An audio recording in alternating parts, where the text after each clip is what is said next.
Great. Sorry for the low wait. There was a little technical issue going on here. So we are going to start off where we left off last week. Last week the discussion was about interview. We're talking about interview prep, and we had a panel talking about the experience during the interview process and how they got jobs. And kindly mute yourselves. So tonight we are going to continue with this is going to be the last session of the interview prep, and we still have our panel members coming in. They will be joining us a bit later, but there is a lot for us to discuss as a group.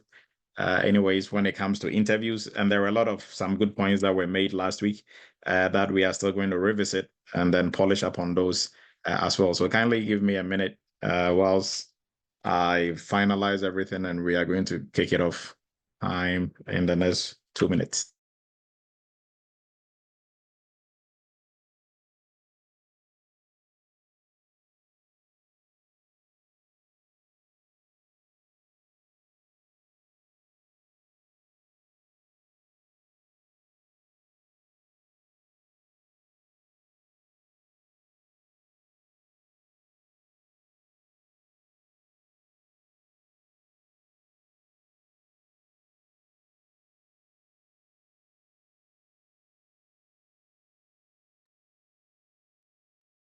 All right, I think we are good to go.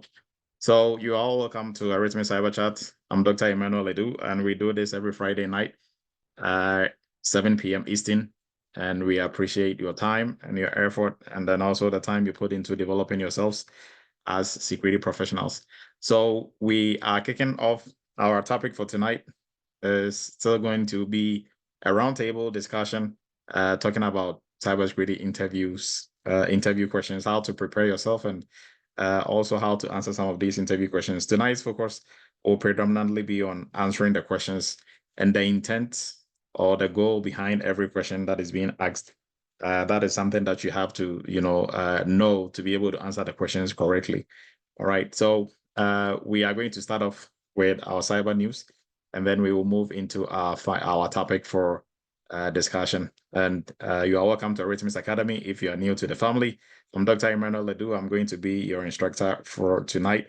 And I'm a former United States Army captain. I'm the CEO of Eretmis Inc., a cybersecurity consulting firm, and a QSA company based out of New York, and also the founder of Eretmis Academy.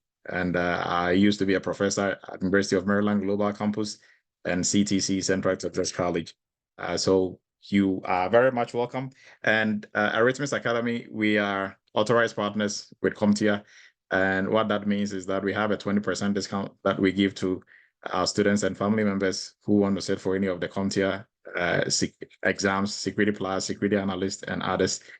And for certificate renewal, if you're on here, you've written Security Plus, Security Analyst, or you have any other cybersecurity certification, you know that every 3 months, every 3 years, you have to renew.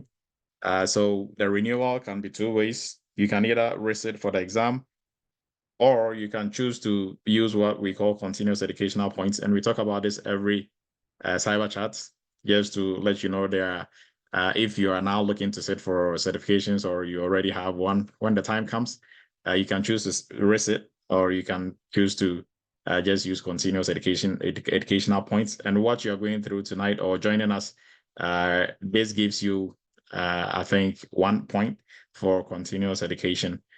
So you can put Team Live in the chat and take a screenshot of it, and that you can use towards your recertification.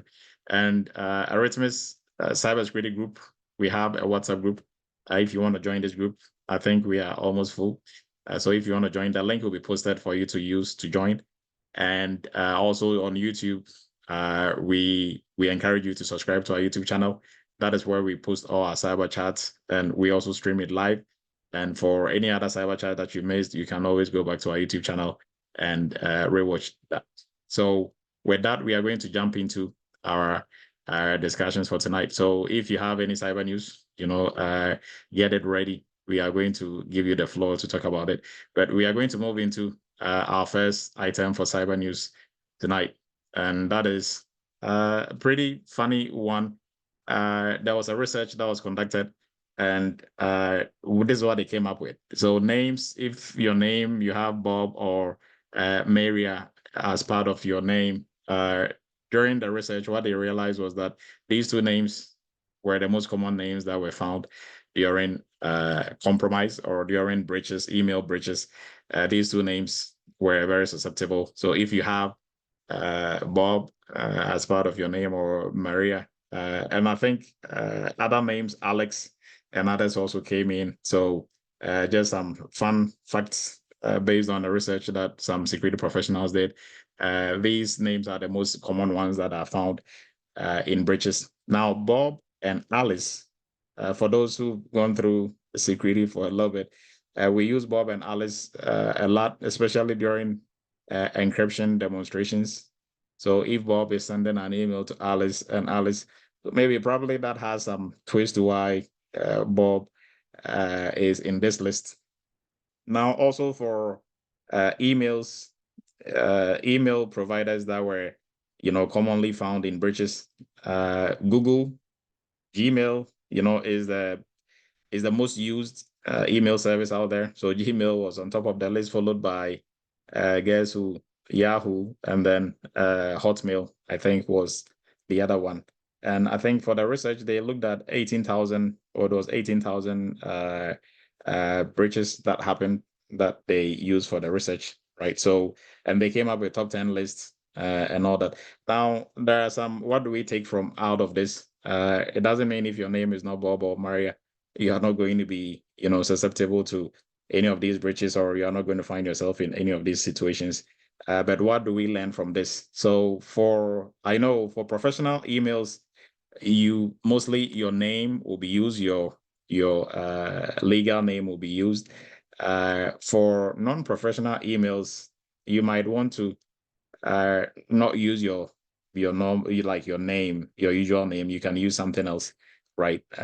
So the advice that we will give you is, if you use your real name in, emails like Gmail and the rest, which are not going to be necessarily your company email or your formal emails, that makes it easier for attackers to, one, for them to spoof your email, and then also for them to uh, uh, pretend to be you. I'm looking for the right, impersonate you.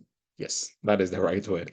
Impersonate you and and then also they can use that to, trace other things related to you, right? If your name is Emmanuel.Dude at Gmail, that makes it very easy for them to know, okay, his first name is this, his last name is that, and they can use that for other type of attacks. So although in the professional setting, your name obviously is going to be used as part of your email, but for your, normal emails that we are using for personal use, we should try as much as possible not to go the route of the professional way. So that is one way to get ourselves out of some of these breaches. But if you have any additions or any advice on this when we open the floor, you can go ahead and also give your take on this. Now, the next one that we are going to look at for cyber news, this is also very interesting. TP Link is a company that manufactures that is into smart, home appliances and smart everything. They make routers, and maybe probably, some of you on here are using TP-Link's routers. Now, they are gradually finding themselves in the same boat like TikTok. And what do I mean by that? So this is a Chinese company, right? They've been in the industry for a long time, right? TP Links Technology is a Chinese-owned company. They sell a lot of their products in the United States, and now there are two Congress men who are pushing this agenda, similar to what TikTok is, encountering. And the agenda is that since this company is owned by China, or a Chinese company, the government of China can kind of force their hand to review the information of United States citizens, or to be able to breach United States networks and to be able to get some information that they should not be able to have. So there are two House members who are pushing this. They've already sent a letter to the Department of Commerce. And if you didn't know, in the United States, which government agency is directly in charge of cybersecurity? Right here, U.S. Commerce, Department of Commerce, they are in charge of cybersecurity. Everything, every other institution, is under them.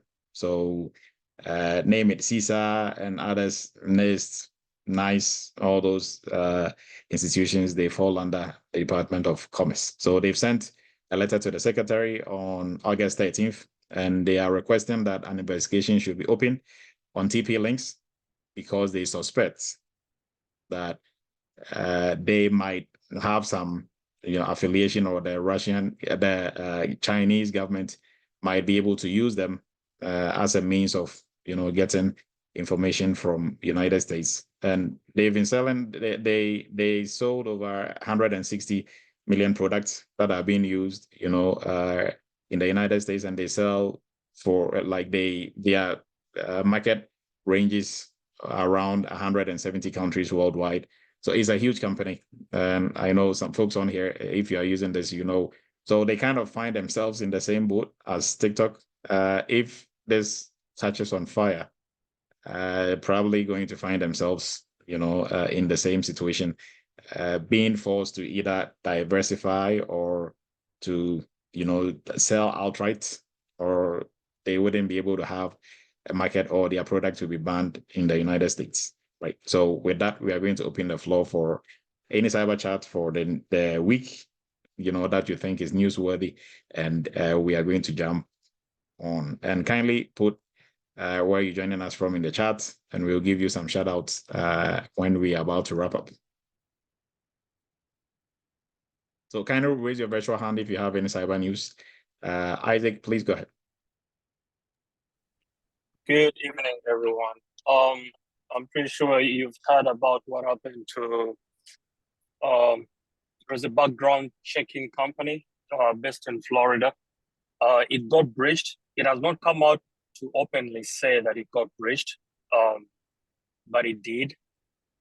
Over 29 billion records of different people was exposed, hacked actually, for citizens of the UK, US, and Canada. Their social security, histories, addresses, phone numbers, relatives, and all that. About 277 gigs of data. So how they came to find out about it, this was financially motivated. The bad actors are actually selling the data for the highest bidder. They're looking at getting 3.5 million for the data. So that's what's happening on the dark web. Wow. And was there any further information about how the breach, how the attackers were successful in breaching this company? No, they have not yet come out to say how they were actually able to breach this company. And also the company, apparently, it happened in April, but the company has not come out publicly to comment that they were indeed breached. So how it came to be known in the public domain is when this attacker group is called US DOD. Ironically, I know US DOD. Okay.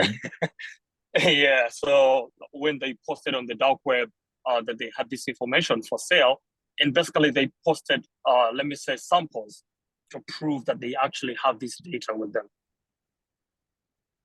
Oh, wow. Yeah, but they haven't said exactly how they managed to breach the company. Okay. Thank you, Isaac. So thank you for that. And mostly for us as security professionals, one of the first things that should come to mind is how was that successful, right? Just like how I was asking you. So was it through some social engineering attack, like a phishing email? Was it through, because that is how we learn, and we try to prevent some of these from happening. And I can bet you, I don't know for a fact, but probably through maybe some social engineering, that was successful, right? So, Mike, please go ahead.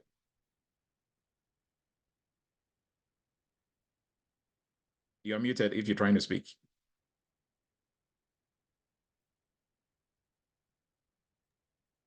Okay. Yeah, thank you, Dr. Du. With regards to the one you talked about, you said if we have some advice. I mean, on a lighter note, I would say if you're bearing that name, you change it. And if you are thinking about picking that name, don't pick it up. That's for on the lighter note. Okay. The news I have is a positive one. NIST has come out with 3 new hashing standards. I mean encryption standards, and they are FIPS 203, 204, and 205. And this is in line with post quantum encryption. So NIST is saying that this is important because it is trying to ensure that quantum technology will not disrupt our society. So these standards, quantum computers will break the current existing encryption standards. So that is why they brought this up to kind of counter act that. So that I think that's a good thing. Okay. Yeah. Very. Great point, and great news. I think everybody should go on this website and read more about this. Now there's always that like that discussion about quantum computing, right? Quantum computing is going to take our computers to a whole different level, and that will make it a bit easier for us to crack some of the encryption algorithms that we have already, right? Encryption algorithms, they are as good as to the point where we cannot crack the algorithm. So if we have higher processing power, higher processing speed, chances of us being able to crack those a bit high. So it's good that NIST is coming up with, and I know aside NIST, there are other folks and other researchers, working on other forms of encryption that will gradually probably surface as we are, advancing. So thank you for that, Mike. And with that, we are going to jump into the fun part, interviews and interview questions. If my panel members, those that have been able to join, you can kindly raise your virtual hand and I'm going to pin you and then we are going to jump in. But I had some, additional comments from last week that I wanted to talk about whilst we waiting on our panel members to take the floor. And then also for other folks, I think Isaac and others who've been, grandpas in the Eretmis family, who've been here for a while, you can also chime in because you've gone through the process. Isaac has worked, on 2 or 3 more contracts. The contract ended, he had to look for a new job and got one within a week, right? So there are some folks with a lot of tricks up their sleeve. So you can all chime in if you have something on those lines that is going to help the entire group. So last week we okay. So before we jump into the discussion, we are going to go over some of the courses and stuff that we have, but I will want to touch on last week's briefly, and then we will look over the courses we have, and then we will have a panel come in. So last week we discussed that for you to go into any interview and be very successful, you have to speak the cybersecurity language, right? And we discussed what we mean by that, using the right verbiage, using the right terminologies when you are talking about cybersecurity stuff, right? So instead of saying vulnerability, don't say weakness. Instead of saying threats, don't say, like a danger or something, right? Use the right words. Don't think you understand it, so you'll be able to explain it in your own words. Don't do that. Every industry has its own lingo, so its own terminologies and how they speak and how they. So that is why you can hear 2 doctors or 2 nurses speak about a case, and you are just listening to them. They are speaking English, but you have no clue what they are talking about, right? same way you should be able to hear two security folks speak, and they are speaking English, but you don't know what the heck they are talking about because they are using their industry language, right? So know the language. That is one. That shows that you really understand what is going on and you can speak the language. And by joining Cyber Chat and all other Cyber Chats that we have and other programs similar to this will help you to keep up to speed when it comes to cybersecurity language. We talked about knowing your resume. So last thing you want to do is to present a resume and they ask you questions about it and you are lost, right? That is not good because you made the resume. They didn't make it for you. You submitted it. That got you the interview. So you should know. I mean, you don't want to look like a moron.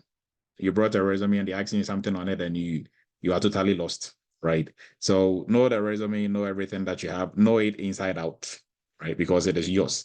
And then the next thing that we touched on, demonstrate.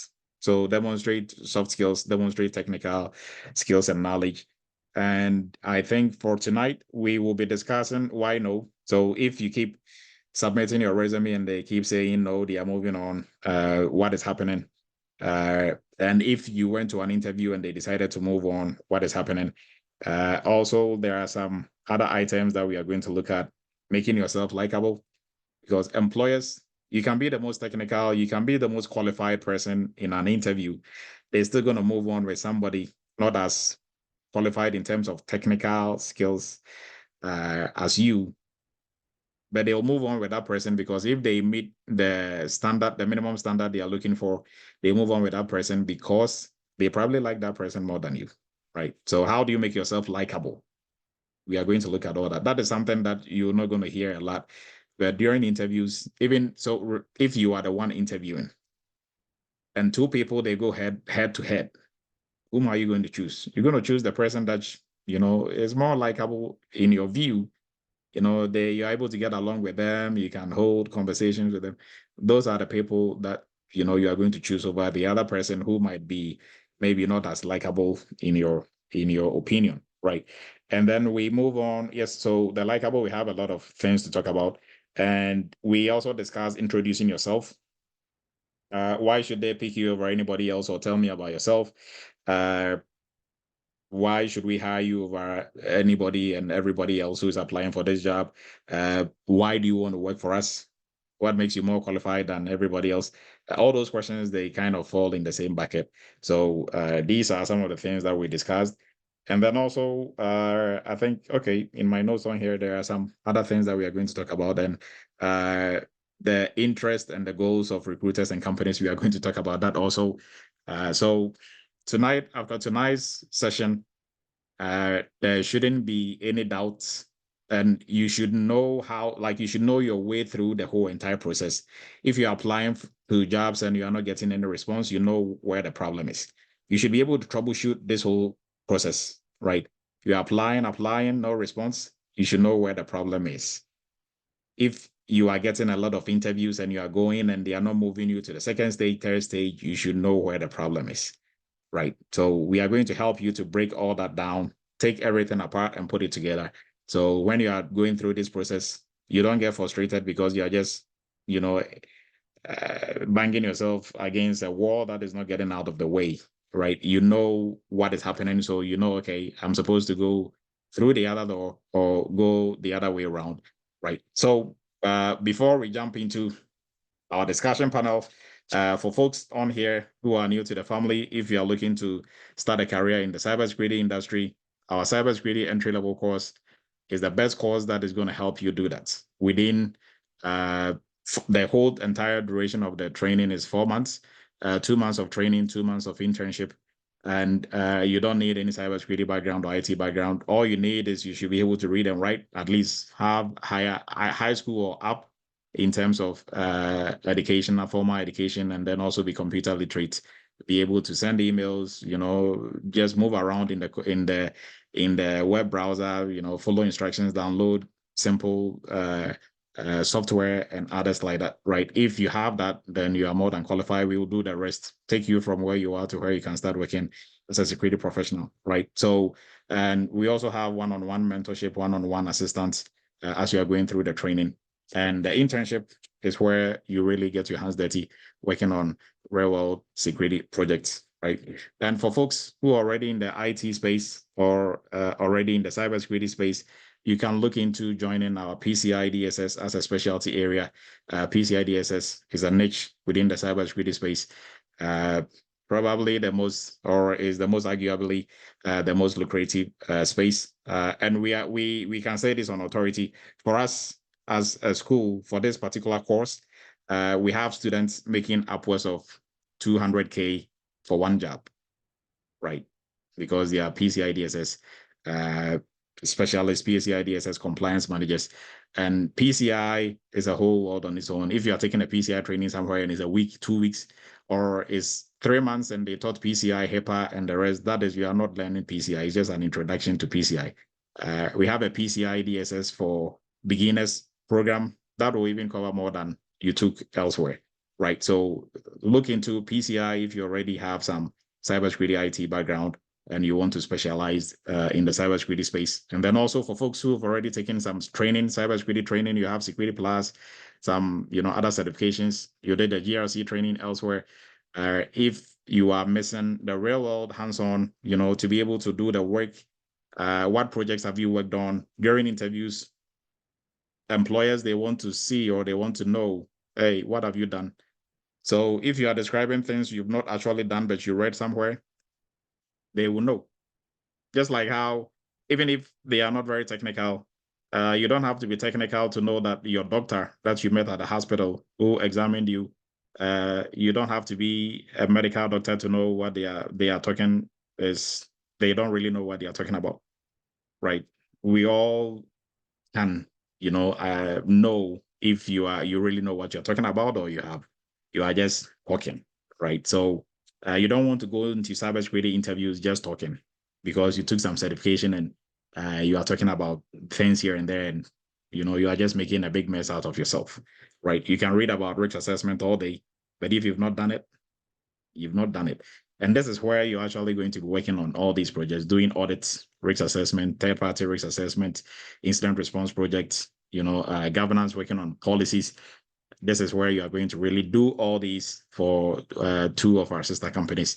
So get into the cybersecurity GRC internship if you are looking for the real world.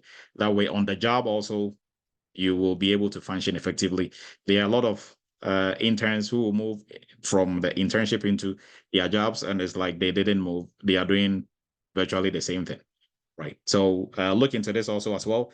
And for our conference that is coming up, still the registration, we are pushing. Kindly go ahead and sign up just to show your intent. The more folks we have, the better it is going to be for us on the planning side, right? So we encourage you to, when we put in the link, go ahead and sign up for this. And with that, we'll move into our panel and we will continue with our discussion. So our panel members, I think I saw Derek. I'm not sure. Vincent will be running a bit late. And we have Emmanuel also joining us. He couldn't join us last week. So Emmanuel, Derek, Joel, I'm not sure if Joel is on here or he's been able to join. But if you're all here, kindly, you can unmute yourselves and let me know you are here, and then we will start the discussion.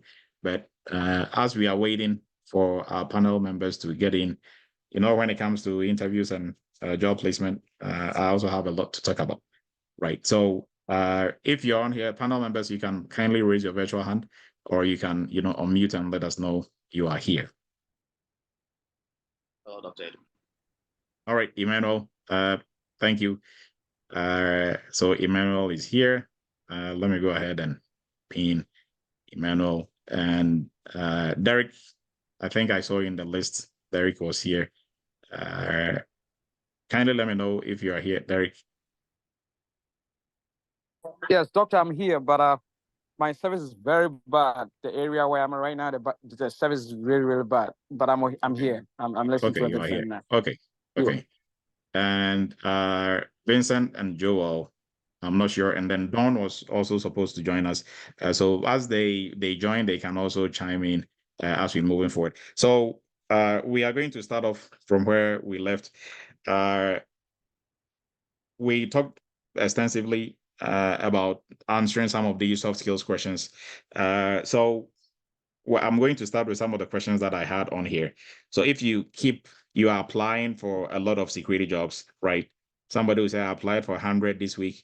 All that I'm getting is, we are moving on. We are sorry, we are moving on. So if you are applying and you are not getting any results, right? If you don't get an interview, don't even think you are applying. Now, reason why they will say they are moving on is what? When you make an application, what do you send for, like, to the potential employer that you are looking at, or for the job description that you are looking at? Is your resume, right? So if they are moving on, it means your resume is not working. You have to work on your resume. So if you have one resume and you're just throwing it at all jobs and you're hoping it's going to stick, you are in for a lot of disappointments, right? So now what you do is, your resume is a living document. You fine-tune it as you are going through this process. So apply. If for 2 weeks you are not getting anything, you fine-tune it. Now, also, with applications, as you're applying, don't just be using that resume to apply for all jobs. Make sure you are tailoring your resume to the job, right? And reason why most often you are going to get, we are moving on, is for the job description that you see on there, it has a lot of keywords in there, right? It has a lot of keywords. Make sure you are integrating most of these keywords. If you don't have it already on your resume, you are integrating it in there, because your resume is not going to go to a real person. It goes through an automated system first. The automated system look out for keywords, and then it'll shortlist the resumes with the most keywords, and then a real person, a recruiter or a hiring manager will look at it, right? Because let's say 100 people apply for this, they don't have the time to look at everybody's resume. It's the shortlisted 3 or 4 that they are going to look at. So if you are just applying with one resume and you are not tailoring it to the job, then there's going to be a lot of headache, because you wouldn't get it why they are moving on, and you think, oh, and then also don't get emotional, because guess what? All that is an automated system that has been set up. If they don't pick your resume, the automated email that you're going to get is, we are sorry, we are moving on, right? So it's not like somebody looked at it and they were like, no, you don't qualify.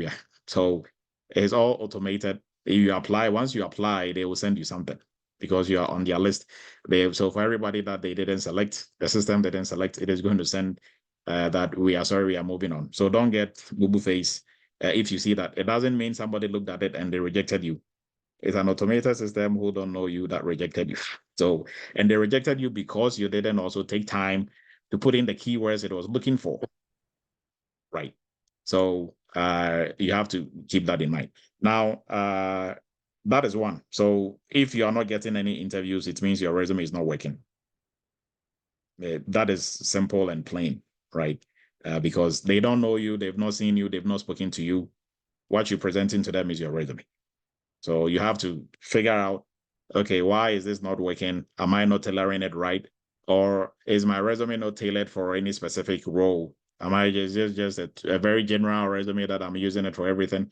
If it is too general and you are using it for everything, then it's not going to stick. You are just throwing it, hoping it's going to stick. It is not going to work, right? So, I mean, now you know how that works. If you don't get, we are sorry, we are moving on. You don't get boo-boo face. It's not a human being who looked at it, an automated system. So you move on, right? And make sure you are tailoring your resume as you are applying for these jobs. Now, the second thing that I'm going to talk about, so we will look at the resume side before we move into the interviews. But I think and then also for your resume, on there we have soft skills and technical skills put together, right? So make sure everything that you are looking for is not a secret. It's on the job description, right? It's on the job description. So make sure you are making your resume as balanced as possible, right? So don't just look at it this way. Your resume is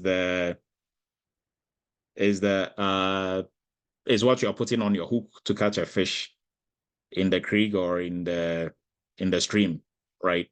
So you have to know the type of fish that you want to catch. The fish we are talking about here is your employer. So what type of employer are you, or what type of role, that is being posted are you trying to catch?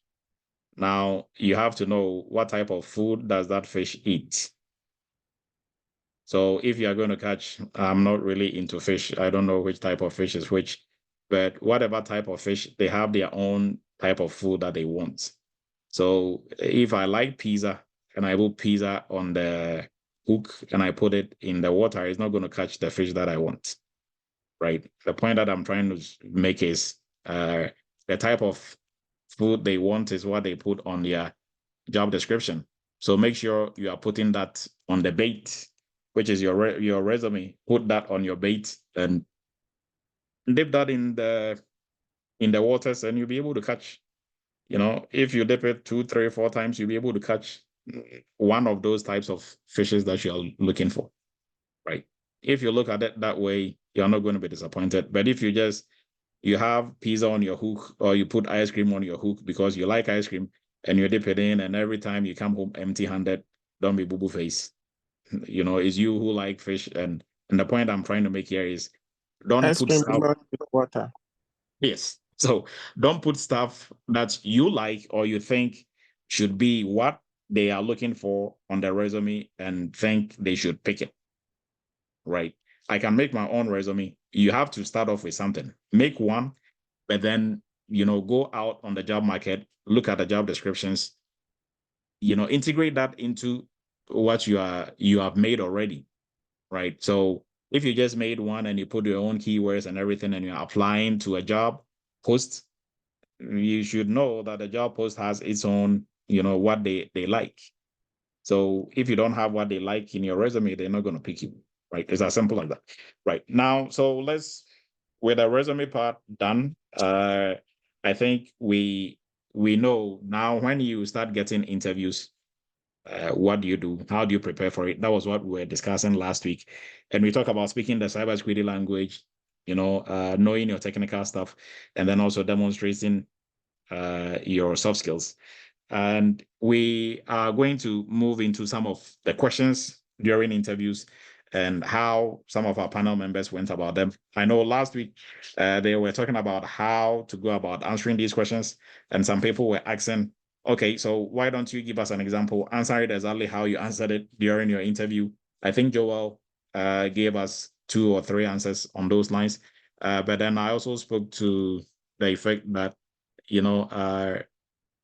we should learn how to fish, not to be fed, right? And what do I mean? If you know how to break down the question and restructure it, depending on or regardless of what the job description is and what role, you'll be able to frame and come up with your own answers to these questions. So that is why when they are answering, they mostly will go with, this is how I answered it.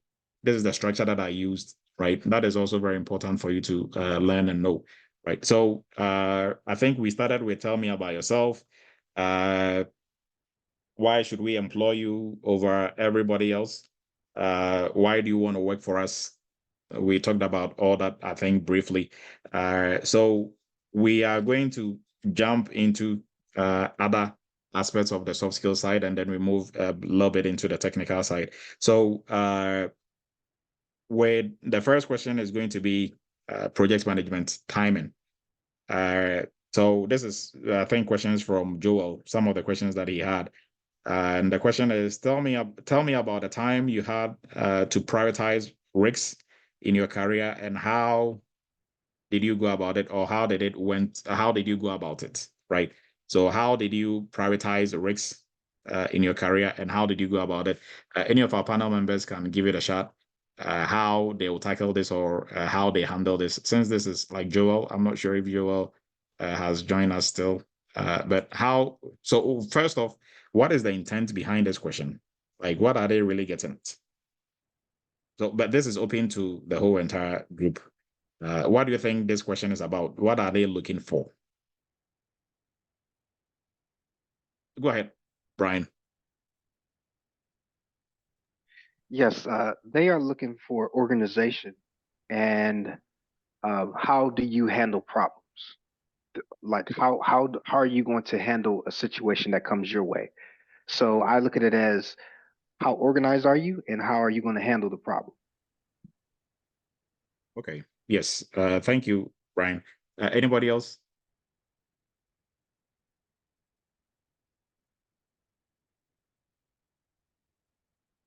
For our panel members, how would you go about answering this? And one, what are they looking for, and how would you go about answering this? Or if you had a similar question, how did you answer it? Jamal, please go ahead. Hey, Dr. Du. Yeah, I think they want to see how you prioritize risk and how your logical steps are in resolving the issue. They want to see how you're going to move through it effectively. Okay. Okay, great point. And so what Jamal and Brian said, right on the money. But one thing also that they are looking at when it comes to this is your line of thoughts, right? Your critical thinking, your analytical skill sets, right? So because for you to be able to prioritize, what is the thought process that goes through prioritizing anything, right? So those are things that they are looking for. So reason why I'm asking what do they want from this type of question is if you know what they are looking for, it's very easy for you to come up with that answer to meet exactly to hit that home run, right? Jamal, please go ahead if your hand is still up or that was from previous. That was from previous. Okay. Okay. Brian, please go ahead.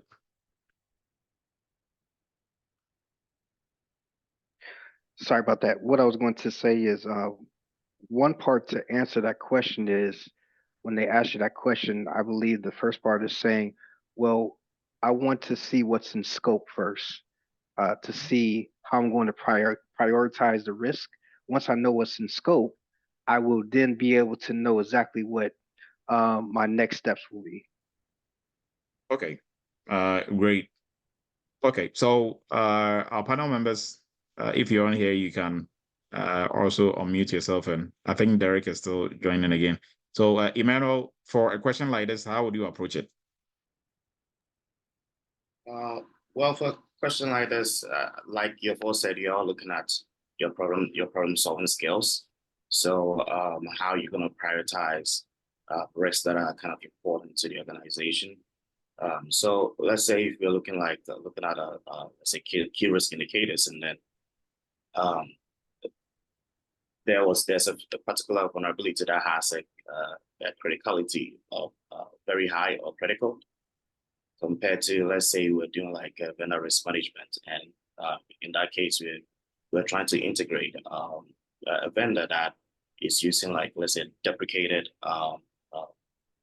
data in transit protocols.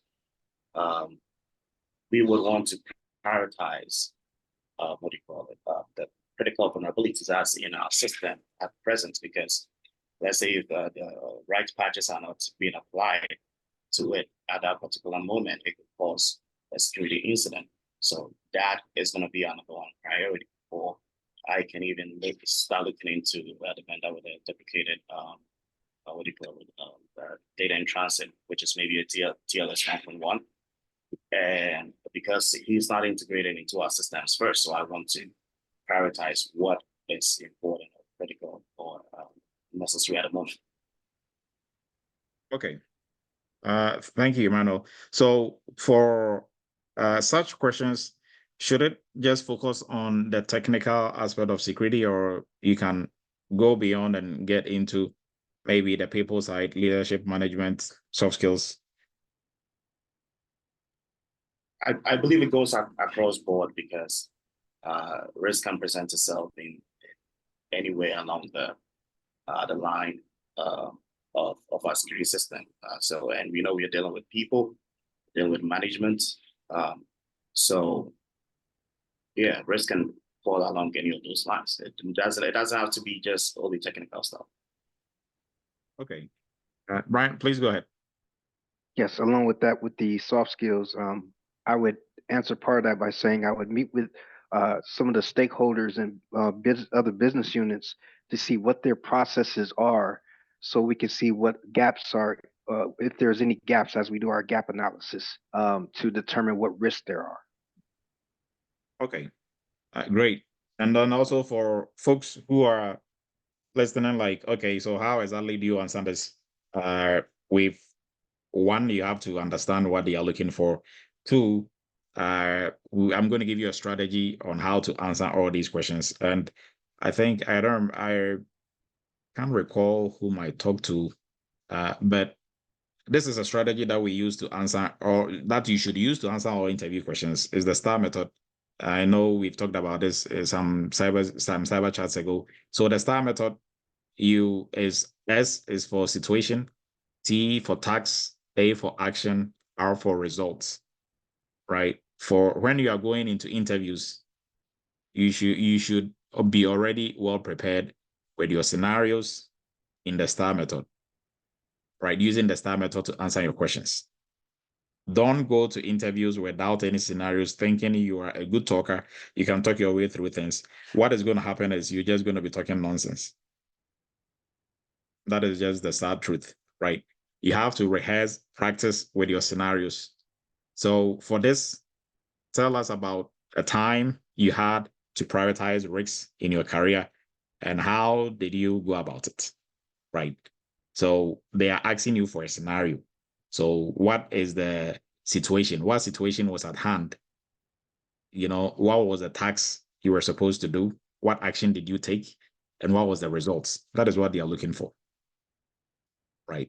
And if you have a good, a good number of scenarios, one scenario can answer almost like two or three questions on the list of questions that they want to ask you, right? So with this, where I can, go through and this is how we will be able to approach it. So what is the scenario? Let's come up with a scenario for this. So what was the situation? The situation, a time in your career that you had to prioritize, risks. So prioritizing risks. The goal, what they are looking for here is your analytical thinking and how you go about it. So you can approach it in two ways, either through the soft skill side or through the technical side, or you can do a combination of both, right? So the situation can be that within your organization, we are talking about risks, right? You are part of the security team. You can be, if you're in a leadership role or not, or even if you're doing internship with Eretmis. So the risks, we are going to look at what the risks was. So the situation was that our company, during our audit, we underwent an audit and we were found to have failed our maybe vulnerability scan, right? And a team of 3. So this is the situation right now. You have failed. That is high priority. And some of the vulnerabilities were critical. So high priority. You are facing this risks within your organization. So this is a situation. Now, what is the tax? The tax is maybe 3 or 4 of you were assigned that responsibility of making sure you go through and you work on these vulnerabilities that were identified, and you make sure within 2 weeks all that is rectified. So all the critical ones are solved and the high ones are solved. Maybe you will be able to get away with some of the lows if we don't have the resources to be able to cover all of it. So now I have my situation. We filled our vulnerability scan. The task here is you've been put in a team, and the team has to rectify the situation within 2 weeks. Now, look at the approach that I'm using, right? The scenario, the situation is there.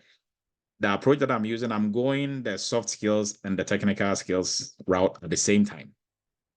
So once I brought in the team, I'm dragging in the soft skill side, right?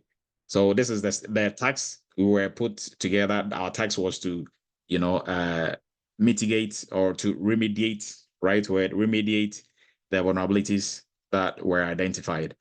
What was the action? So situation task has been established. What was the action?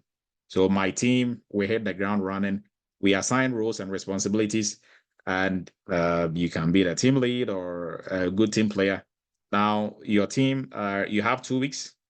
If you are the team lead, you prioritize, you went through, came up with timelines or milestones that you're supposed to hit, and you set up your timeline to be a week and 3 days, right? So you're giving yourself maybe 3 days before the deadline to be able to react to any miscellaneous that might happen.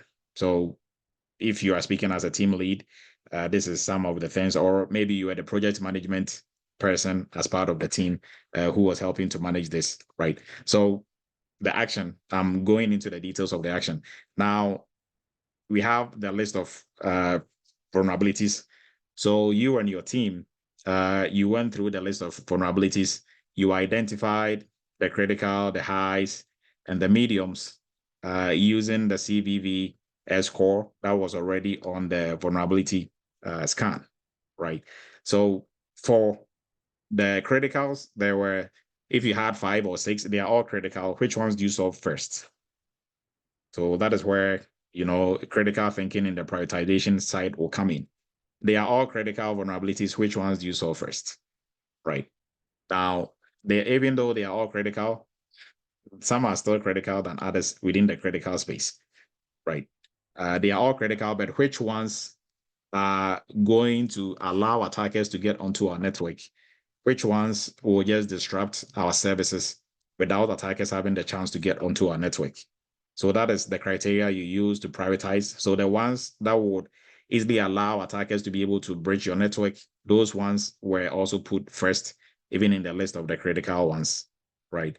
And that is how you went about arranging all of it, even all the way to the medium and even the lows, right? And you started reaching out to control owners who own, that specific endpoints or systems that had those vulnerabilities on there, and together with maybe networking engineers and whoever else is responsible, you came up with a timeline also for them when this has to be resolved by, right? So that is the action that you took. So we talked about the situation, the tax, the action.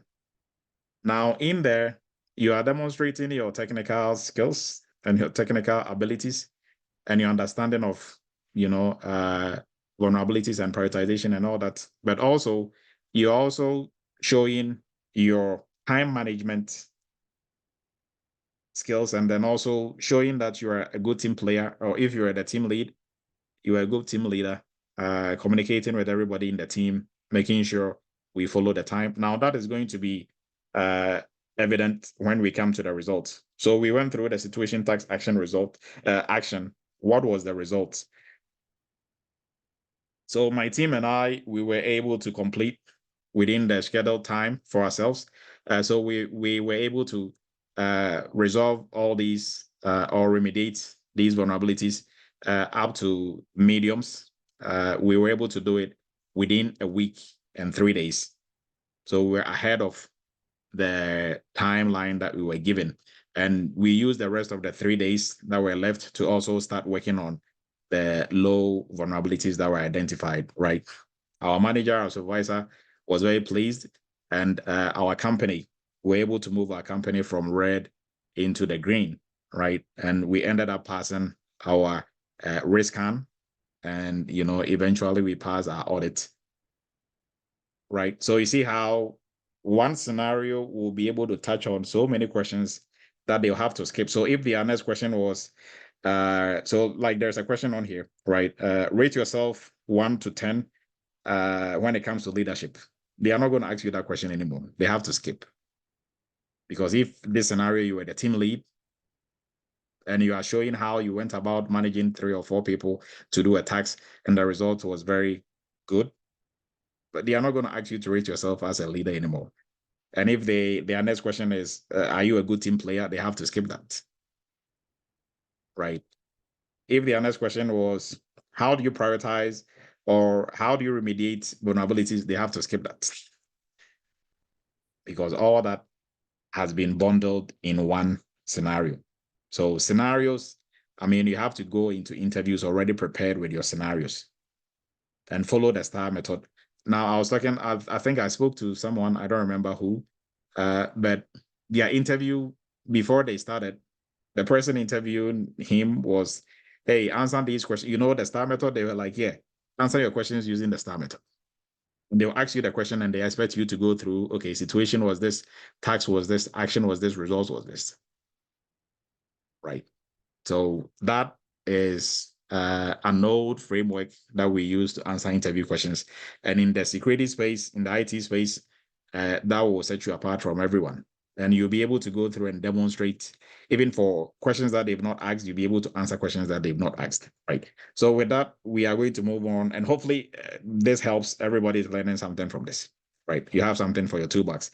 Now, let's move into our next question was, tell me about a time you faced a challenge and how you dealt with the challenge.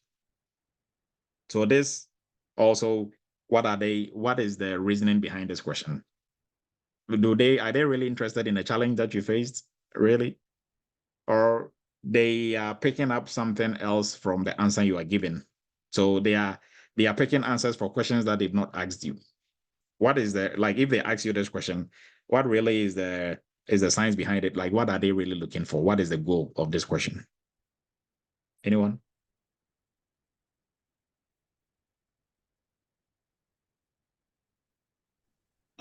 Doc, this is Joe. I don't know if you can hear me. Yes, go ahead. Go ahead, Joe. Yeah, so I think I had this question. I believe they were just looking for how you behave, or like how you're able to work if there is, like, let's say, a challenge in the process, if you are facing some challenge, if you are facing a pushback from other teams, if there is a cross-functional team, how you behave, how you're able to maneuver your way. Are you weak? Are you soft? Are you able to overcome challenges? So, like you said before, you just have to have a scenario in your head, which is going to make you stand out in all these questions that they will ask. For me, like, I think I answered this question in a way that we're doing at my time at one of the banks. We were doing I was actually tasked in leading a high trust, audit for the first time, and I hadn't done it before. I hadn't led a team before, so how was I going to do it? But I quickly had to, assemble a team, and then. Joel, if you can slow it down a little bit and walk us through. So what was the situation, and then give us the tax, action, and results, just like how you answered it during the interview. Yeah. So actually, this is Joel's question that I'm reading through. Yeah. So I'm just driving, but I'll do my best. I was okay. Yeah. I told them, I just pick a scenario. I mean, it didn't exist anyways, but I had to pick a scenario that happened in one of the banks where I was working. So I think I went this way. During my tenure at during my time at this bank, I was tasked with leading the high trust audit for the first time. The challenge was the tight deadline that we were given, and we were also dealing with controls that were very complex, because it was the first time we were actually working on an audit like this. So we had to quickly put a team together, and I'll start to lead a team, and I was able to put about 3 people together, delegated everybody's responsibilities and all of that, making sure everybody is working on what they are supposed to do, if they know what they are supposed to do. And I had to touch a little bit on being able to communicate with everybody, during the project, and being there to support them. And I also, created a detailed, timeline and, milestones, to track whatever project or whatever responsibilities I gave everybody. For me, the most difficult aspect was me leading a team for the first time, because I hadn't done anything. Because they said a challenge, they didn't specifically give you what challenge you face. They just threw the question at you like that. So when ending the question, I told them the most difficult or the challenging part was me leading a team for the first time. But by staying organized and focused, we were able to complete the audit on time, and everything was a success. That is how I answered it. And I think for me, what they were looking for was, are you able to lead in the midst of challenges? Are you able to lead when they call you for the first time? Or are you able to show up to the table when you are picked randomly to do something? So that is how I answered it. I don't really recollect everything, but I remember I just created a scenario where we're doing a high trust audit for the first time, and I was picked randomly to lead the team. But then after everything, it was a success. That is how Okay. that's the only thing I can Answer it. recall. Okay, Yeah. Joel. Thank you. Brian, please go ahead. Yes, I think that question is trying to get an understanding of your critical thinking skills. Yes. Yes, very true. And then also how to demonstrate your resilience, right? So Joel, good pick. And then also going about this, great. So if you always go with a STAR method, like I said, you're never going to go wrong, right? And that helps you to think through your questions. That really helps you to think through. But you have to go, like I was saying, prepared. Go in prepared with these questions, because these kind of questions, they go even beyond cybersecurity, right? You can go to an interview for anything, and they ask you, "Hey, tell me, give me a scenario or a situation where you sold an idea to your manager," right?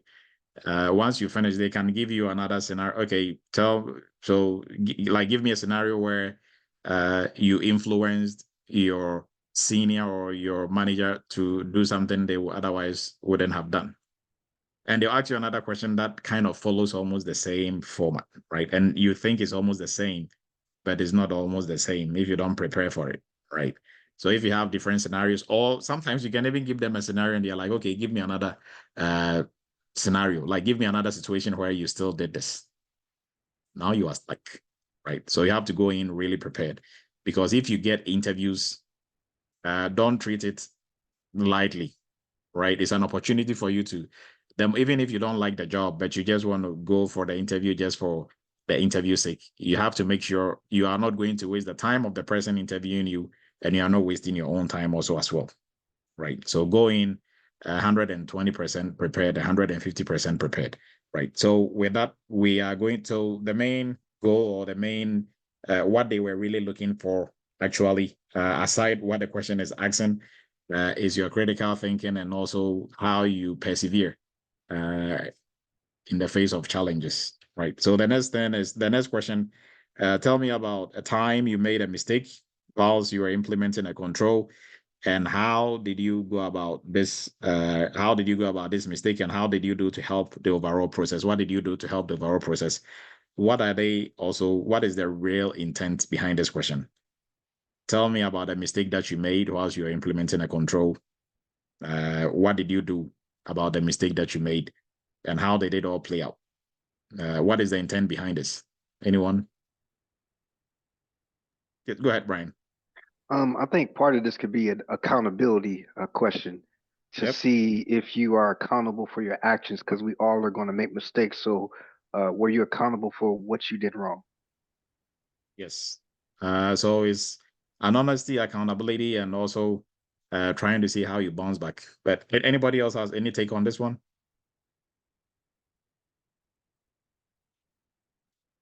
And for our panel members, I know Brian, we're working with Brian tonight also as well. Derek, Joel, you can also chime in. How would you go about answering this? We know you are using the STAR method, but how would you go about answering this? And then also for the whole entire group, if anybody is on here and they want to give it a shot, right? When we ask the question, you can now start doing your situation tax action results. Give it a shot, and let's say, let's see where you are, to say, okay, that is good, or polish up on this side.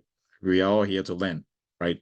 So, Derek, how would you go about this, or what do you think they're actually looking for in this one?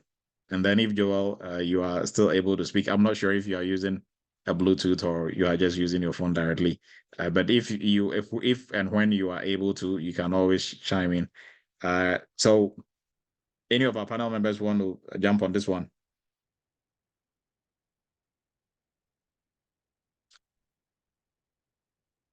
And then whilst we wait on this one, how would you rate yourself? Okay, that was the leadership one. How do you balance work-life balance? Okay, that's a tricky one. And tell me a little bit more about you aside what you have on your resume. Okay, so anyone want to give it a shot? If you want to answer this head on, even if you are not prepared, anyone want to take a bold step and give it a shot? Brian, please go ahead. I'll go ahead. Well, there was a time that working in data privacy, I was tasked to update the cookie policy.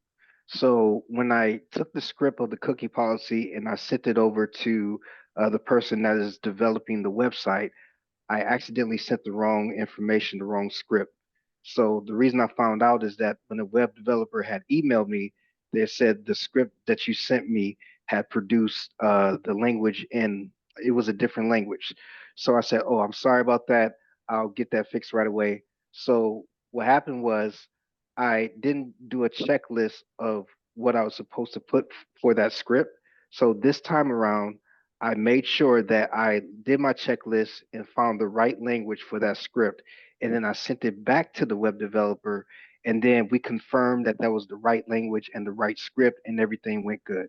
And so now, how I learned from that mistake is to make sure I do my checklist and then also confirm with that web developer. Great. Uh, great answer on the fly. Anybody else want to give it a shot?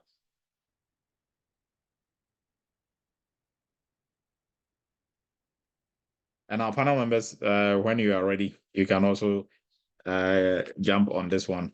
And this was like these were questions for Joel, right? So and also on work-life balance. So we're gonna move on to work-life balance. How do you balance work life and family life? Right. This is a tricky one. How do you balance work life and family? Right. What is the intent behind this question?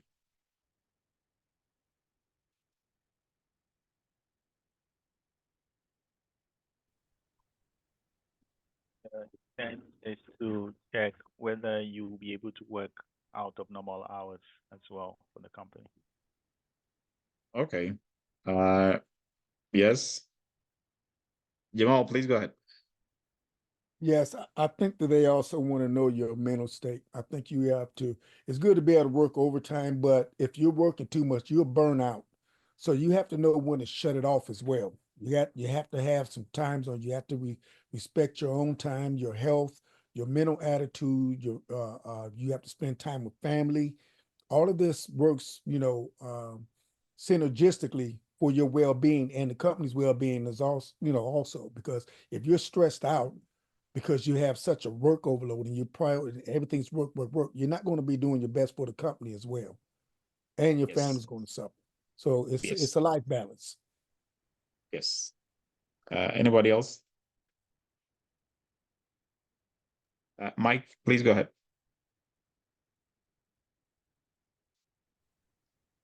I think this has got to do probably a little bit with time management. So, I mean, if you are able to manage your time well, you will be able to, put in the right perspective when to do your job responsibilities, so that there wouldn't be like conflict between your job and your like your private life, where you be carrying what do you mean, like work to home, Yes. or your family issues are causing you to delay on projects that are supposed to be completed at work. So I think this is about more of time management. Okay. Eric, please go ahead.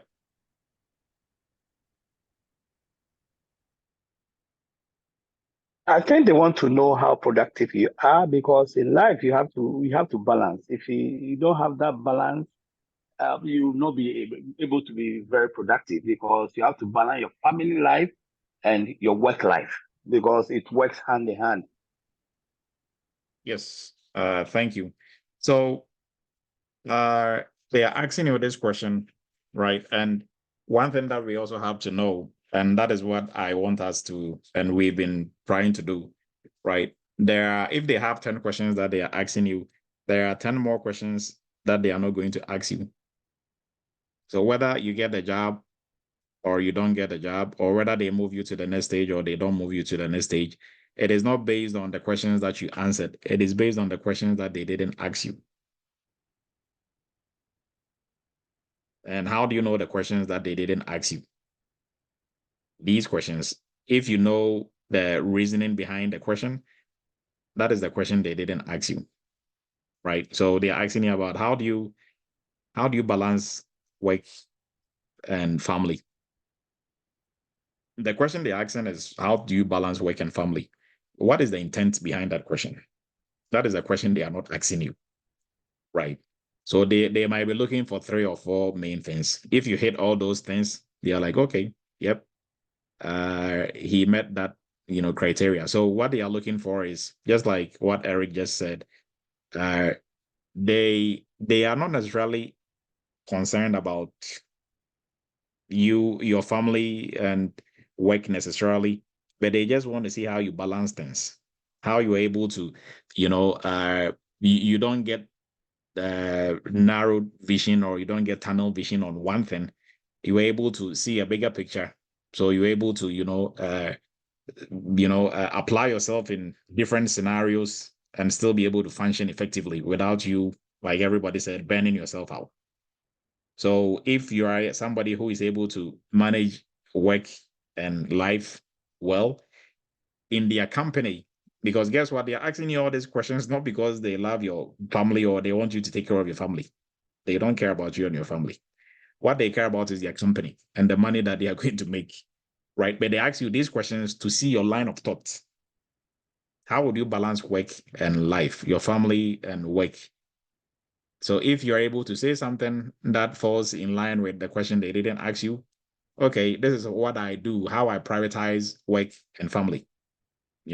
So I do ABC, and then for family, I do ABC. This is the line I don't cross.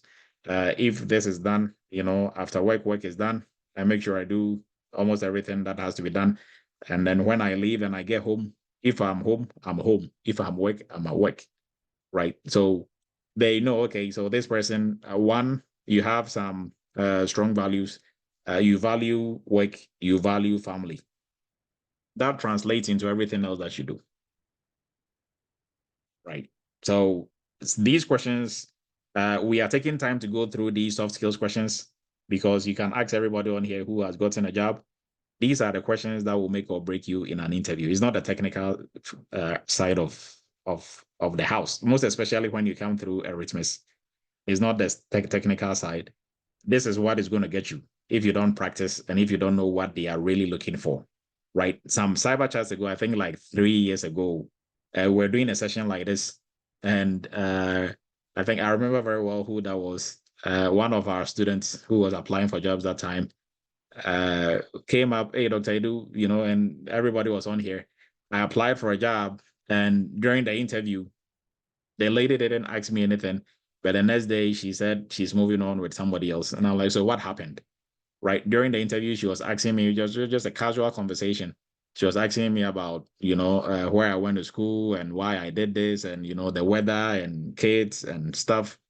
And the next day she's like, well, we are moving on with somebody else. He was waiting for cybersecurity questions. She never asked him any cybersecurity questions. And next, she's moving on with somebody else. And I'm like, okay, so all the questions she was asking you was not some casual conversation. They sound casual, but what you were hearing were not the questions that she was picking answers for, right? She will ask you, why did you choose to go to this school? How many schools were you considering? Oh, I considered this school and that school. Was why did you go to this one? Well, Eric was my best friend and he went there. So, I decided to go to. What they are actually asking there is not the school. They don't care about the school you went to. They are looking at your reasoning, your analytical, skills. So if you just went because your friend went, you are not really analyzing things that deep. right? So that, they just, graded you 0 on that. But you answered, they smiled, oh, okay, that is good. And then they move on to the next question, asking you about your kids, your family, what you do, and you think it's just a normal conversation. And next, they are moving on with somebody and you are so pissed. I mean, why? Because they didn't ask me. And all that forms part of what they are looking for in the cybersecurity space.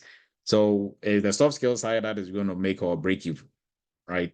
I can tell you countless number of students, they landed jobs because they were well polished on the soft skills part. And they'll tell you this is the most difficult part of an interview. The soft skills part, what we are doing now, is the most difficult part of any interview that you're going to go to. For technical, you know it or you don't know it, right? Soft skills is subjective. So you have to really understand what is going on to be able to nail it, right? All right, so with that, we move on to the last question on Joel's list. And that was, tell me a little bit more about yourself, aside what you put on your resume. What are they looking for here? Is it still the same as tell me about yourself, or they are looking for something else? Anyone?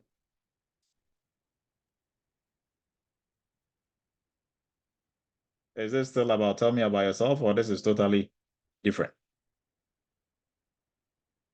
Go ahead, Brian.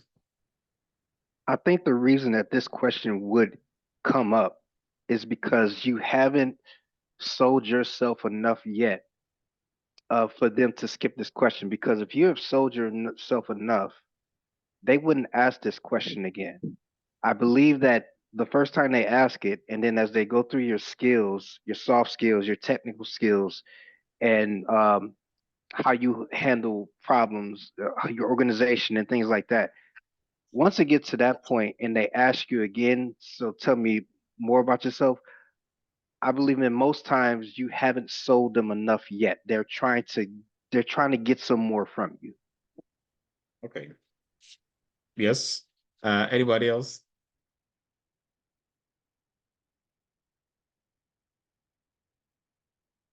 So, rightly so, just exactly like what Brian said.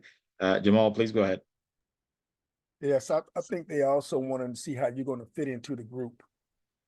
If you're someone that stays out, maybe you go to bars or you tell them you like to hang out in bars or party a lot, you might not fit in with the rest of the team because they want you to be able to fit in with the team. It's not just about you.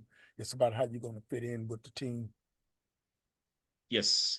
Eric, please go ahead. I think they also want to know about your social life, how you live your life apart from work, because that also counts mentally and how stable you are and stuff like that. Yes. Thank you. So, what I also want to add is, for all interviews in the cybersecurity space, because that is what we are doing now, they are not looking for just somebody who can do the job.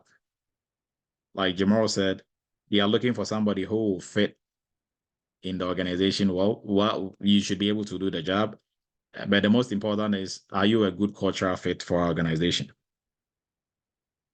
Right.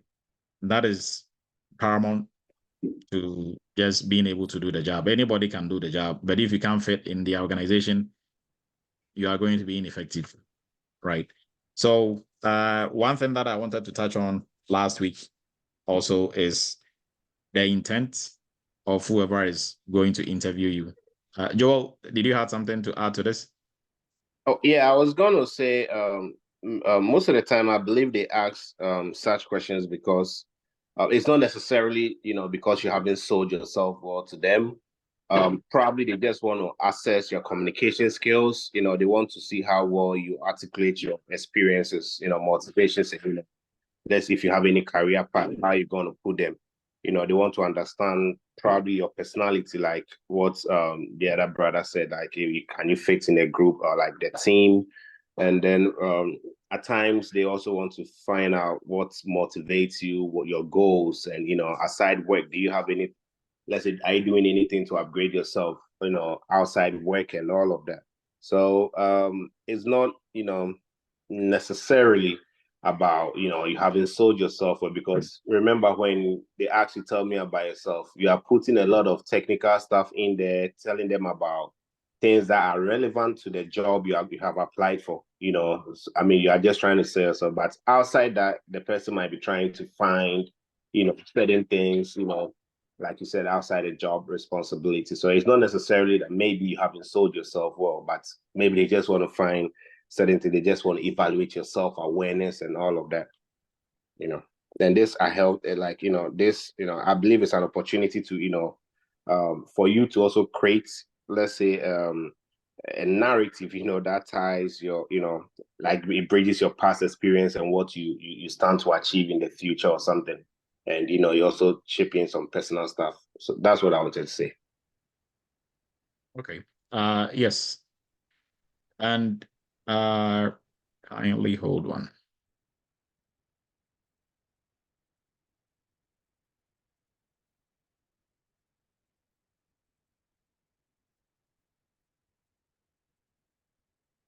Right. Yes. So this question can lead into a lot of other stuff, like Joel rightly pointed out, but it can also go back to what Brian was also talking about. So maybe probably they are giving you the opportunity, if you probably didn't sell yourself well in the first part of this, about tell me about yourself and all that, you have the opportunity to, sell yourself again, right? So great point. Now, what if they ask you what interests you in this position? Like what made you interested in this? Like what about the job description made you interested in this position? What are they really looking for? Or is that a trick question?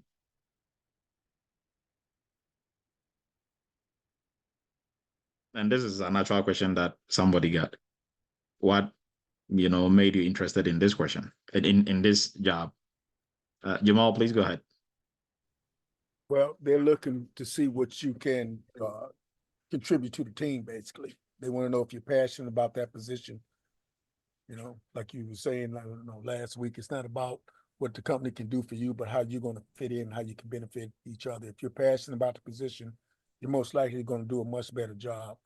And you can tell them the value that you're going to bring to the company. That's what they're looking for. Right. Yes. Brian, please go ahead. Yes, to go along with what Jamal said. Also, they are looking to see what do you know about the company? What do you know from the job description, and have you researched us? And why are you so interested in working for us when there's other companies out there? So they're just trying to get a feel of, okay, are you just here for money, or are you here because you see something special about our company that you see, that you feel that you would be a great fit for us? Yes. So right on the money. So like I said last week, for job interviews, look at it as marriage interviews, right? So why do you want to marry me? Or why do you think I'm going to be the best? Why do you think you are going to be the best partner for me in life? Right. Look at it from that perspective. I think like that will make it more clearer, right? Let's not get too much into the money aspect. Yes, the money is good. You want the money, but really it goes beyond the money. They are ready to give you the money. Why should they give that to you rather than somebody else? Right. So what interests you in this position? Like Jamal and Brian said, you should be able to speak to something specifically about the company, about the role that makes you more passionate about, this job and what you are bringing to the table. Jamal, please go ahead. Yeah, I wanted to swing back around to the previous question as well as this question here. So for this question, when you're doing the interview process, I don't think this is the time to talk about money. Those are two different functions. You get through the interview, you talk to business, what you can contribute to the company, what value, and see what the match is between you and the company. And the money will come up later. And that's another conversation. HR or someone else generally handles it, at least from my experience. Yes. The other thing is, as far as, when they're asking about your personal life, who you are and everything. I have a little bump that I run into, and I'm wondering if you can give me some insight on how to handle it, because fitting in is important. I'm asked about sports a lot, and I don't watch football or basketball. So I always get kind of left like, they ask, hey, do you watch sports? And I'm kind of like, not much. I do watch some. I like boxing and MMA and so forth, and I'll share that, but it's not quite the same. So what do you think a good way of handling that situation? Because it's kind of awkward. Yes. So I think you rightly, like, you are handling it right. The accent about sports, you talk about the sports that you like, right? Because if you want to go into the space of what they like, and they want to go down and they are so excited and they keep asking you questions about the last game last Sunday and you have no clue because you didn't watch it, then everything all the hard work that you've done so far to this point, you are just throwing it away because now you are gradually getting into a space showing that you don't have credibility, right? So yes, if it comes to other life events, and just talk about what you know, right? So if it's sports, talk about the sports that you know, right?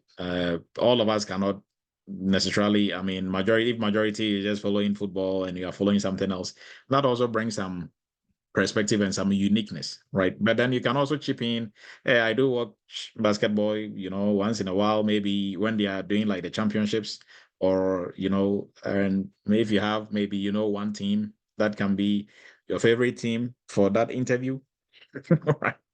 Just move on. But aside that, to be a cultural fit is not only liking what they like, but what they want to see is mostly to be a cultural fit, you are somebody who is open-minded, you have great interpersonal skills, you have empathy, and you are willing to learn, right? You are willing to get out of your comfort zone and your own space to be able to learn, right? There are some people who, for folks who've been in our internship programs, there's always going to be that one person or those two people in your group. If all of us agree to go left, they always will say, no, we are going right, just for the sake of it, right? If you're that person and you are in an interview and that is so obvious, obviously they are not going to go with you because they don't want to be wasting their time for you dragging them back every time they are going for it. You're dragging them back with some nonsense, right? So to be able to fit in, even during the interview, it shows, during the interviews. And I was going to get into that, making yourself likable. So we can all start with a smile, even if it's on the phone. If you smile on the phone, it really translates in your voice, right? If you are speaking and you are smiling, somebody, like, they can feel it, they can hear it in your voice. If you are on the other side and you are angry, it shows in your voice, right? So you smile. During interviews, if it is one-on-one, it is video, you make yourself pleasant as possible, right? I know it's a serious interview, but still you have to, ease up a little bit. Don't be too tense. Although there's a little bit of stress here, but try to make yourself as likable as possible, because they are always going to go with somebody they like. You can be the most technical person. You can do the job with your eyes closed. If you don't make yourself likable, they are not going to give you the job. Brian, please go ahead. Yes. I think with that question Jamal was talking about, like when people bring up sports, they're not only looking at the social part, but also how it works into the job. And what I mean by that is, with sports, there's adversity. With sports, there's competition. With sports, you have to be organized. With sports, you have to have social skills. So there's so many aspects of how you tell your story with sports that when he finally frames his story the way that he wants to frame it, it will be able to give him a chance to talk about, like, if it was boxing, like, the reason I love boxing is because they have to work out so hard and when it's so competitive, and that when that person gets knocked down, they try to have so much strength to get right back up, and I love when they get back up again and just keep trying and trying. So that question is amazing to me because it can also be framed towards job as a job as for the job as well. Yes. So, I mean, every question that you get is an opportunity for you to hit a home run. All right. Jamal, please go ahead. Yeah, thank you, Brian. That is another perspective. I appreciate that. And I'm going to parlay that the next time with the boxing and the MMA. I'll spin off of that, so I will use it. Thank you. You're welcome, man. So Dr. Du, I had another situation. I did an interview and I had 2 Zoom meeting interviews and I was smiling. You know, I put on a nice collar shirt and I smile 'cause I'm naturally like that. But they didn't let me see them. What was that about? Neither of them. So they were looking at me and I had no idea what they looked like. And I sat through a whole hour interview not knowing who I was talking to. So were they doing something that I wasn't aware of?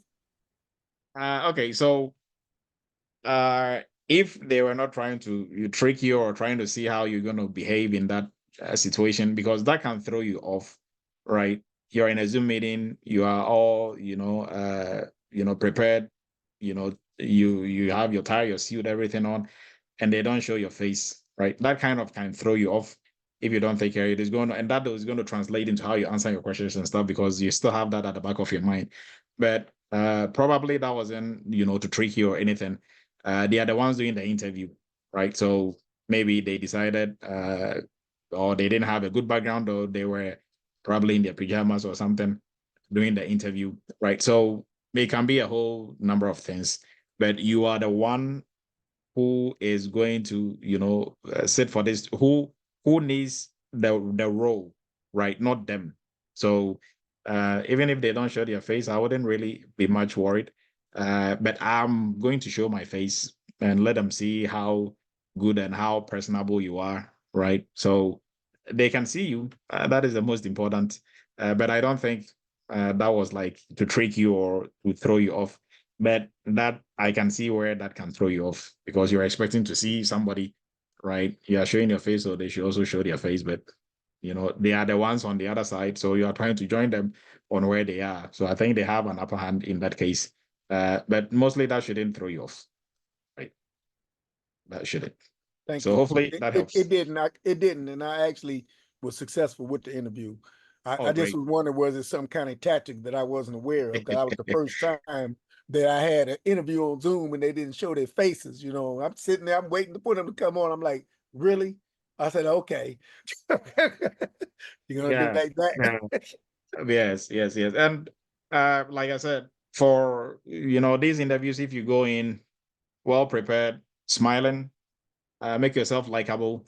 Get that, that I'm going to keep stressing on that. They will always, and not they, put yourself in the shoes of those doing the interview. You are going to pick somebody you like. Somebody can come in, they've answered everything. They are the most technical. They can do the job, hands down. You're still not going to go with them because you are uneasy about them. They are how they are presenting themselves and their demeanor, right? I was so true, like really true example for myself. There was this company that I was supposed to do a contract for, right? This was even outside Eretmis.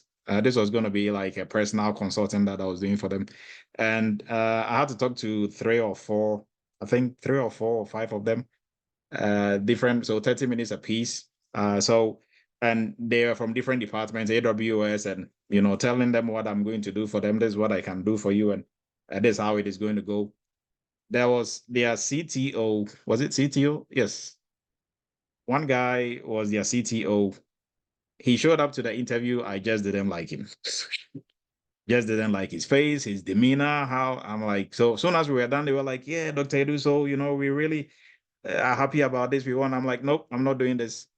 They're like, "Oh, but you are going to be the one helping us to do this." I came up with a whole plan and a whole structure of they didn't have anything cybersecurity. We're going to build everything from scratch. I didn't do it. I'm like, nope, I'm not going to work with that guy. And 7 months down the line, I got an email or like a text from a contact in the company. They're like, "Yep, we fired him. He was, running the company down." I'm like, yeah, I saw that in 5 minutes. Took you guys like almost a year to figure it out. I just didn't. And if I was interviewing and that guy was going to come and work for, I thought I wasn't going to work for. Like, even if he was the most qualified, his demeanor, and it's not just like me being picky, but I'm a very open-minded person, and I like everybody. But this guy, his demeanor and how, and no, I mean, that just didn't sit well. I'm like, nope, not it. Right. So I'm going to keep stressing on that. They will pick somebody they like. Make yourself likable. Right. It's not somebody they know or somebody from the same race or somebody with the same name. Is somebody they like. You can be white, they can be black, you can be blue, they can be orange. If you are likable, you are likable. It doesn't matter your race, your gender, your country of origin. Make yourself likable. Right. So if you are somebody who don't smile that much, learn how to smile at least during the interviews. Right. So I think for everything that we talked about tonight, some of the questions we are probably going to email out, so you can take time and go through and rehearse and practice with it. But if there are any questions from the group, you can kindly bring it up whilst we are starting to wrap up for tonight. Right? Any questions? Any interview tips or tricks that we didn't talk about, or anything that you wanted to know more about during interviews? And also, I think the contacts, if you put the request in, for those who were putting in the request for our panel members, I think most of them, probably we sent their numbers to the panel members and they reached out to them. So if you need to talk to some of these folks who got jobs already, they are more than ready to also help you and walk you through as well. So any questions for the group whilst we look through the chat? Michael is joining us from Vancouver, Canada. Joe, Michigan. We have Enoch from Connecticut. Atlanta, Nicholas. Cleveland, AC from Cleveland. And then we have some team lives, Rosie, Seth, and Rosie, Maryland. And we have Seth all the way from Ghana. Okay, Seth. Great to have you on here. It's almost like, I think, what, midnight or 1 a.m. in Ghana. Are you Deji from Virginia? Sorry if I got your name or messed up. And the list goes on. Okay, Bismarck from the Bronx. And Team Live, Houston, Donald, Houston, Jason, Japan. Good morning, Jason. And okay, I think that Jones, New Jersey. Appreciate everybody's time. We put the links in there, so if you want to make an appointment to talk, if you want to enroll in any of the free courses, all the links have been put in there. So we are wrapping up for tonight. Appreciate everybody's time. Hopefully you learned or you had something for your toolbox. So like I always say, when you join Cyber Chat, you are going to go with something for your toolbox. But before we wrap up, I think Shongo, kindly go ahead and we will wrap up for tonight. Okay, thank you, Dr. Adu.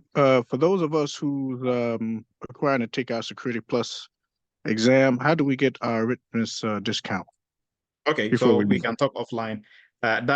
We will purchase the voucher on your behalf, and then we'll give you the voucher number. So reach out offline and we can talk about that one. Okay, thank you. Oh, okay. And there are some questions in here. I think somebody was asking if they can use TA. No, so we are unable to accept TA at this time. And I said that I don't think there's. Okay, Jones was asking, please, these questions are for what role? Oh, Jones, so the question, I think if Joel want to answer, the questions that I was reading, majority was from Joel. I think Joel is a security analyst role or something on those lines. But the questions that we're looking at, they are general questions, right? Regardless of the role, these are soft skills questions that you are going to encounter, right? And we didn't jump straight into most of the technical questions because they will differ from job to job. but the strategy of answering these questions remain the same. If you use the STAR method, you are never going to go wrong. If it's a technical question or if it's a soft skills question. And I gave a really good scenario for you, so you can always bounce it off that, like the scenario that I gave, come up with something like that, and you should be good to go, right? So on that note, Alex, please go ahead. Yes, Doctor, I do thank you for this introduction. It was really good. I just want to make sure, is this recorded? Because Yes. we are joining. Okay, thank you so much. That's what I need to know. It is Thank being you. streamed directly on Zoom, and then also we are going to post the recording when it's ready. Hopefully, maybe tomorrow morning. Yeah, because I'm in the class with their internship right now, and I just want to make sure that they are catching on. Yeah, thank you. Okay, Alex. And for all our interns, we are meeting, our normal meeting times still remains the same, and we are going to meet tomorrow for our internship in the morning. I appreciate everybody's time. Kindly, the links have been posted for the conference. Kindly go ahead and click on the link and show your intent for the conference. The more numbers we get, the better it's going to be for us in terms of planning. Right, Jamal, please go ahead, and we are going to sign. Okay, and yeah, I'm sorry, I just had to ask, what is the CBOT course? Is that starting? So the CBOT, let's talk offline. That was supposed to start, but we had some technical issues. So I know you are part of that. So yes, let's talk offline. And we have it even structured better now. So we will talk more about that. Okay, I'll wait for you to reach out to me then. I know you're busy. Okay. All right, everyone. Have a great rest of the evening. And for folks who are looking to join the ranks of the cybersecurity professionals, our cybersecurity entry-level course is the place to be, right? So kindly go to Eretmis academy.com, and all the information and all the courses are there. If you've not taken any of our free courses, cybersecurity for beginners, if you are starting off from zero, PCI for beginners, also you can take that to learn more about PCI, and then also the internship and others. They are also there for you to go through and see what they actually cover, right? So on that note, I appreciate everybody's time. We are going to meet next week, same time. Have a great weekend and stay safe. You too, Dr. Du. Take care. Bye, everyone. Dr. Du. Mono, Doc, thanks. Take care.